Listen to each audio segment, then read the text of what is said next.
हम लाइफ में जब भी कोई नया काम शुरू करते हैं तो वो बहुत ज़्यादा एक्साइटिंग लगता है। उसे करने के लिए हमारा डेडिकेशन बहुत हाई लेवल पे होता है। ठीक इसी तरीके से कैलिस्थेनिक्स भी शुरू में बहुत एक्साइटिंग लगता है, पर जैसे जैसे लाइफ में चैलेंजेस आते हैं, कैलिस्थेनिक्स में चैलेंजेस आते हैं, वो चीज़ें बोरिंग लगने लगती है क्योंकि हम उन चैलेंजेस को पार ही नहीं कर पाते हैं। आप इस धुंध और कोहरे से अंदाज़ा लगा सकते हैं कि आज कितनी ज़्यादा ठंड है। मेरे बोलते हुए भी भाप निकल रही है, धुआं। शायद कैमरे में वो नहीं दिख रहा है बट है।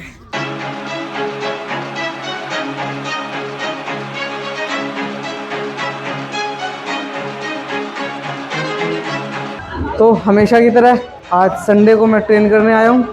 रूटीन सिंपल है, फ्रंट लीवर और प्लैंक्स ट्रेन करेंगे। उससे पहले मेरे 50 हैंडस्टैंड पुशअप्स रहेंगे क्योंकि मुझे अपने आर्म्स को बहुत अच्छे से टारगेट करने हैं, इस वजह से। उसके बाद हम प्लैंक पर शिफ्ट होएंगे। 3 तरह के चैलेंजेस जो आपकी लाइफ में आपने कभी ना कभी एक्सपीरियंस किया ही होगा। Challenge number 1 overcoming plateaus, challenge number 2 maintaining motivation, challenge number 3 preventing injuries. ये 3 कॉमन चैलेंजेस तो आपने कभी ना कभी अपनी लाइफ में ज़रूर एक्सपीरियंस किया होगा। तो इसका सॉल्यूशन क्या है? अगर हम प्लेटू की बात करें तो प्लेटू को ब्रेक करने के लिए हमें अपने वर्कआउट में वेरिएशंस लाने पड़ेंगे, रूटीन को स्विच अप करना पड़ेगा। किसी दिन हम एंडोरेंस ट्रेन कर रहे हैं तो हमें वेट लिफ्टिंग भी ट्राई करना चाहिए, हमें स्टैटिक भी ट्राई करना चाहिए, बेसिक्स को भी करना चाहिए, स्किल ट्रेनिंग भी करना चाहिए। इसी वजह से मेरा जो वर्कआउट है उससे मैं कभी बोर नहीं होता क्योंकि पूरे हफ्ते मैं हैवी वर्कआउट करता हूँ, वेट ट्रेनिंग भी करता हूँ, उसी के साथ साथ वेटेड कैलिस्थेनिक्स भी करता हूँ। और वीक के एंड में फन के लिए मैं पार्क में आ जाता हूँ जहाँ पे मैं अपने दोस्तों के साथ स्किल्स ट्रेन करता हूँ।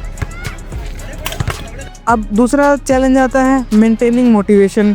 उसके लिए मोटिवेशन को मेंटेन करने के लिए हमें अचीवेबल गोल्स को सेट करना ज़रूरी है। मोटिवेशन का रूल ही यही है, जब तक हमें कोई चीज़ अचीव ही नहीं होगी हम उसके लिए आगे प्रोग्रेस करने के लिए सोच ही नहीं पाएंगे। और छोटे छोटे गोल्स को सेलिब्रेट करना ज़रूरी है ताकि आप आने वाले टाइम में नए गोल्स को सेट कर सके और उससे प्रेरणा ले सके। और तीसरा इंजरी प्रिवेंशन। एक बार अगर आपको इंजरी हुई तो वो आपको कई हफ्ते पीछे या फिर महीनों पीछे ले जाएगा, जिससे आप डिमोटिवेट हो जाएंगे और हो सकता है आने वाले टाइम में आप उस जर्नी को एंड ही कर दें क्योंकि भाई आपके दिमाग में तो बैठ गया भाई मेरी तो इंजरी हो जाती है, मैं अगर ये चीज़ करूँगा तो मुझे इससे नुकसान ही होगा। बट अगर बात किया जाए तो स्लो प्रोसेस ज़रूरी है अचीवेबल गोल्स को सेट करने के लिए और उन गोल्स को अचीव करने के लिए वार्म अप सबसे ज़्यादा ज़रूरी है। हम अक्सर मोबिलिटी, वार्म अप और फ्लेक्सिबिलिटी को नेगलेक्ट करते हैं जिसके वजह से लॉन्ग टर्म में हमें इंजरी हो ही जाती है। शुरू में मैंने भी यही गलती की थी जिस वजह से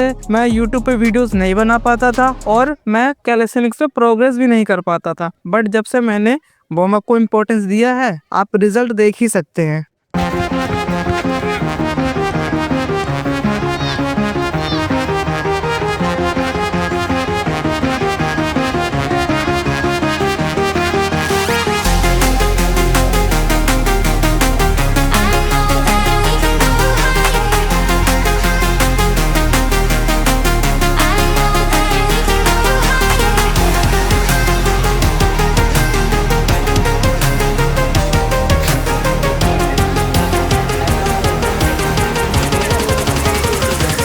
अगर आपको मेरा कंटेंट पसंद आता है, मेरी वीडियोस देख के आप इंस्पायर होते हैं और कैलिस्थेनिक्स करने के लिए आपके अंदर एक आग जलती है तो आप चैनल को सब्सक्राइब ज़रूर करना और वीडियो को लाइक भी कर सकते हो और अपने दोस्तों के साथ शेयर भी कर सकते हो, जिससे आपको एक्स्ट्रा मोटिवेशन मिलेगा और मुझे भी वीडियोस बनाने के लिए मोटिवेशन मिलेगा।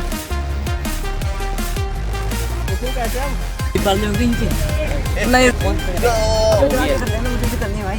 क्या करना फिर जाओ उसको बोल दे, सारा सामान ले लीजिए। साले बिहाइंड द सीन में डालूंगा ये सारे।